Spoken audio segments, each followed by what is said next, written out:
Hey, everybody, it's the coach, and this is... All right, Coach, thank you. EA Sports coverage of the National Football League brings us to Gillette Stadium in Foxborough, Mass. Coming up, we've got a good matchup on tap between the Carolina Panthers and the New England Patriots. And this will not be returnable. It's out of the back of the end zone for a touchback. So here are the Panthers now for their opening drive. And they'll be led out by their quarterback and none other than Cam Newton. And the numbers were not pretty. I mean, they don't look right. When you throw 2 interceptions, no touchdown passes, there's no way to really make that work. But I thought there were a lot of positives in watching his game tape. I think he's close to putting out a good performance. Let's see if he can flip those numbers around in this game. And, of course, rally his team to a win. A good pickup there, a 22. Well, how about that adrenaline? First play of the game, and we have a catch that we're going to talk about probably the rest of this game and straight into the highlights. Right out of the gate. What an effort. They'll run it here. This is Deontay Foreman. And forget about finding a lane. He barely had time to look up before he was planted in the backfield. So add that tackle for a loss to the 2 that he had a week ago. And you know what he's doing right now? Smiling? Yeah, definitely doing that. But he's also patting his guys on the back, his defensive front, because they're keeping him clean, meaning no one's getting to him as a blocker. He's able to run to the football, and the plays he's making, he's spilling them in the offensive backfield. They'll get 4 on second down, but it leaves them with third and still 9 to go. Some of the most unselfish players on any football team, defensive tackles, because we ask them to just eat up blocks and allow other people to make tackles. But when he can make a play himself, as we just saw there, that's a big game. And he gets it to Funchess complete. And he gets this inside the 35-yard line.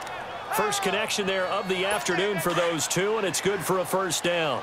They've got good playmakers on the offensive side of the ball. I don't know what happened last week to really hurt their performance and hold down their production, but I would dare say that this week in practice, there's a lot of talk about how they're going to increase their proficiency. And that was a good start getting the playmakers involved. You mentioned that to me pregame. That's what they did there. Yeah, I think a lot of people think the coaching staff really gets on them, and that's how they motivate them. Most of these guys are self-motivated. They have a lot of pride in their performance. So now 2nd and 10 after the incompletion on first down. Back to the air, Newton on 2nd down. And he comes back with one complete. And he's brought down. His first catch, good for 16 and a first.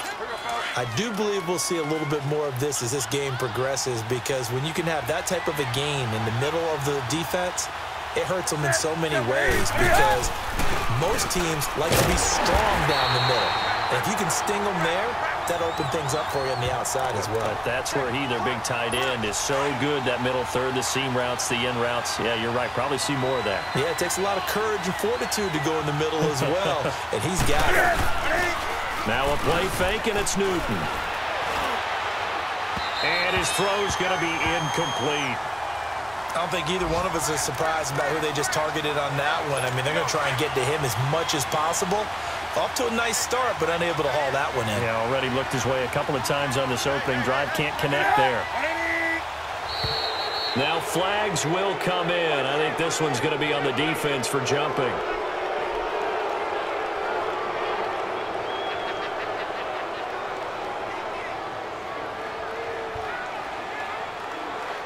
A free 5 yards as the defense jumps. I know it's an anticipation game for them, but it's also a reaction game, and they reacted poorly on that one. Even after the penalty, still a full 7 yards to go on 3rd down.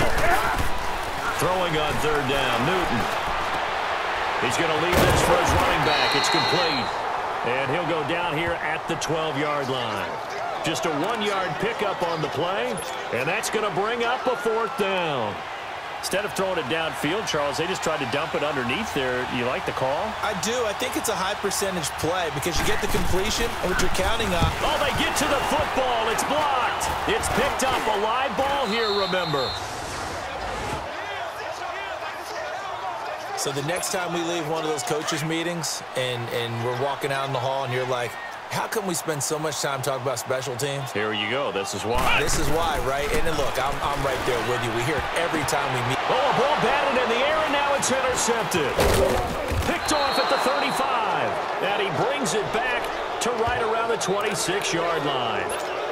Charles, when plays like that work, it's a thing to behold, but sometimes we see why they're very deep in the playbook. And how many times have we been at practice and heard all the other guys chirping about, you know, I used to play quarterback in high school, I can do this, until it becomes a game situation. Not quite the same in many cases. Give them 11 yards that time and a new set of downs. That O-line, they cleared a big hole there on that run. The athleticism of offensive lines continues to evolve, and we're seeing it here. Not only are they controlling things right at the line of scrimmage, but they're able to get upfield to get to what we call the second and the third levels. You know, get to linebacker spot, the secondary spot, getting all the way downfield with their blocking, which helps keep the running back clean. They'll try to continue that trend here this afternoon.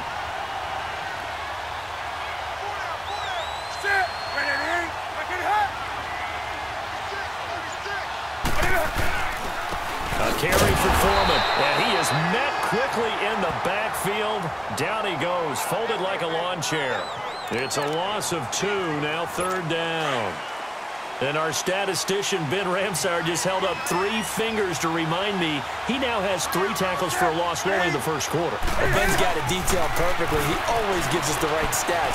I'd love to be on the offense's headset right now, because what you're hearing is, can someone please block him? Come up with a scheme, come up with something.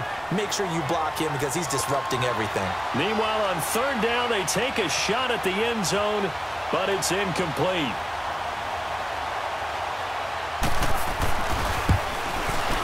And his kick is indeed good, and the Panthers stake claim to a 3-0 lead. So this time the protection holds up for him just fine, and he's able to bang it through. I think their special teams coach got the point across. He gave him a pretty good earful after the block earlier, and this time there's no penetration, so they're able to pick up 3. And not a bad return here. He gets it out to the 25-yard line.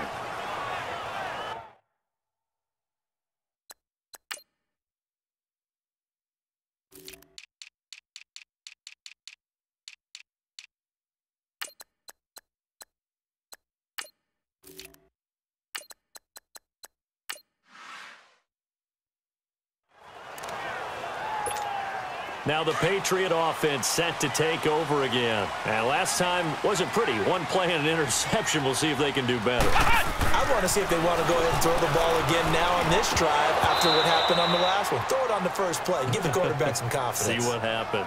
They're throwing to start the drive, but that one incomplete. Defensively here, you're facing a top 5 team in terms of points scored in the NFL. So when they're that high powered, you got to find a way to hold them under 20, because to me, that's the magic number.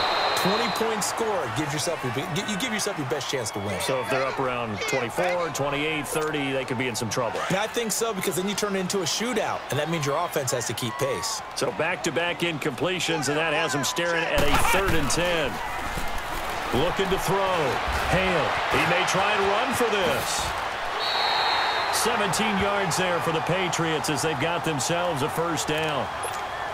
That's something you have to be aware of as a defense and have to find a way to account for him. And if you're not going to use a spy, you're telling your guys to keep your eyes on him, because when he breaks out and makes plays like that, all he does is hurt you. Have to at least be able to contain him somewhat. There they could not. And he'll get it into enemy territory just across midfield at the 49. It'll be a gain of 9, and that'll make it 2nd and short. He missed on his first 3 passes, was 0 for 3. Now gets a connection. Maybe that'll get him going. Yeah, it wasn't a time for panic, but there was some concern, because once you start in a certain pattern, you're wondering, can you get out of it? And that flips the other way, too, when you're throwing it really well. In this case, now he's got his first completion. They think he might be off to the races. Tremendous blocking by the interior of the offensive line. They didn't just gash him there. They blasted a gaping hole for him to get.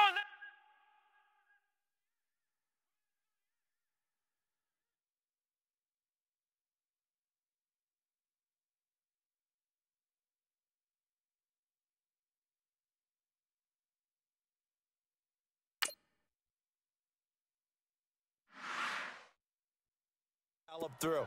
I think if he comes back to the huddle, he better be giving them a whole lot of credit. Panther rush too strong. They get there and take him down. Malik Jackson in there to drop him for his 5th sack of the year. What a nice read and play by the defensive tackle. Never bought the play-action fake. Went right for the quarterback and put him on the ground. After the sack, here's 2nd and 11.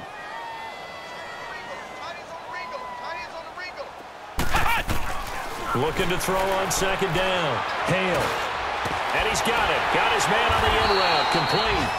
Coming into the week, he's the NFL's leader in receiving yards. There's his first catch, and it's good for a 1st down. A lot of tight ends just use their size and their strength, try to occupy some space and kind of body people away and catch the football. But not this guy. He's a refined route runner. Makes me wonder if he took some dance classes in his background with his footwork. Escaping the pressure right. And they'll be inside the 25 now at the 24. He'll wind up getting right about 4 there on the scramble, and it's 2nd down. He was able to get away earlier in the drive, but apparently all the time they put in practice finally came to the front, didn't it? They remembered their lessons and found a way to contain him when he took off on that one. Back to throw. Hale. He'll check this one down to Michel. And he'll be brought down at the 21, just shy of the 20 in the red zone. It'll be a 3-yard gain, and that's going to lead to a 3rd down. So many times you hear today's NFL described as a space game. Get your best players into space with the football in their hands.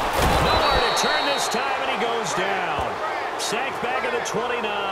Taco Charlton with a big-time sack on 3rd down, and it'll be a loss of 7.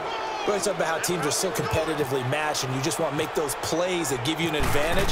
How about right here? The difference between letting them score a touchdown versus holding them to a field goal, that's absolutely huge with the play he just made. And you know he hated taking the loss there on 3rd down. So the field goal there caps what winds up to be an 11-play drive. Well, partner, that's a lot of offense to run there to only get 3 points. So I just wonder, are they going to recycle those plays because they were successful in getting 3? Or do you go to another section of the playbook trying to find ones that get you into the end zone, get you 6? So Newton and the Panthers come up now 1st and 10 at their 25-yard line.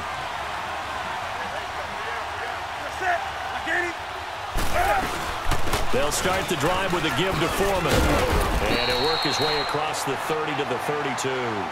7 yards on the pickup there, and it'll leave him with a 2nd and 3.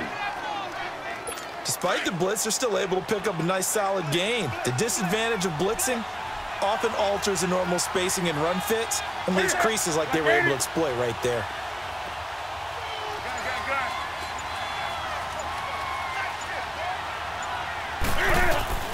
Here's Newton now on 2nd down. Wide open receiver complete. And they get him down, but not before he takes it across the 40-yard line. 12 yards there as they keep this drive rolling. It's another 1st down. We always hear from coaches how much they like to run crossing routes because they want to hit their receivers on the go, get them the ball, and keep them moving. How about when you hit a tight end that way? Okay, the receivers are going to run past you most of the time. The tight end, they can do their damage a different way, break a few tackles and really scatter some people, can't they? Oh, man, that wasn't far from breaking in a big way into the secondary. Read option, quarterback kept it, and while he didn't get a 1st down, he did get a nice chunk of yardage.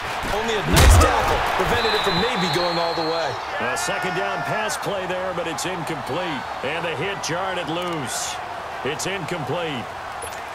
The beauty of being able to play a zone defense when you can sit back and see the ball coming out of the quarterback's hands, guess what? Creates a lot of confusion, kind of a muddle in the middle of the field where you can go make a play on the football.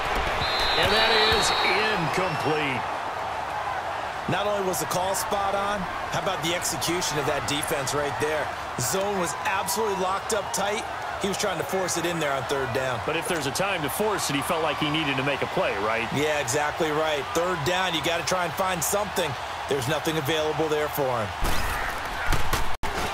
They punted 3 times in the loss last week as he sends this one away.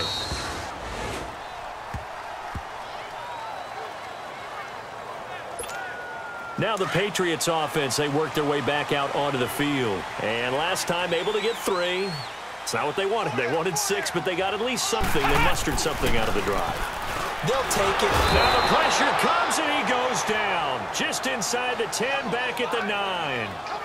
And that is the third sack this offensive line has allowed in this first quarter. Yeah, that puts him on pace. Let me do the rudimentary math here. To be sacked 12 times in a game, I know he's not going to go for that. I wonder if it's going to reshape what they decide to do on offense in terms of play calling. Well, I can tell you what, when he popped up, shaking his head, frustrated right now behind center. 6 yards is the pickup, and that'll lead to a third down. Fired that one in there, able to make connection on a nice in route. With those faster passes when they're going that fast, any hesitation as a quarterback that the deflection, if you miss, might be bigger and lead to an interception? Yeah, the deflection works both ways. Maybe a defender gets a hand in the way and it pops in the air, and sometimes you throw it so hard your receiver can't handle it. And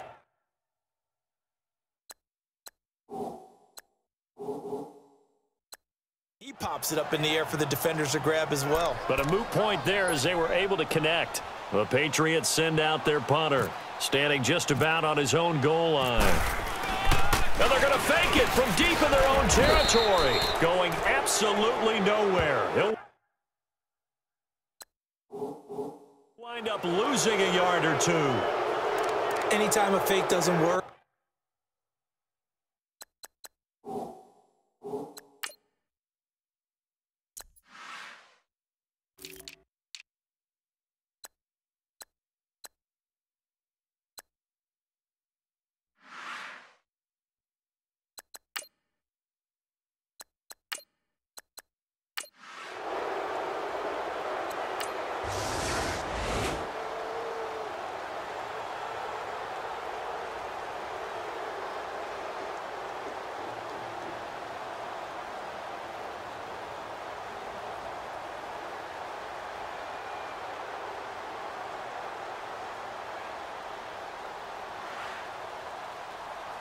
well, going into the final play of this game, they knew that they needed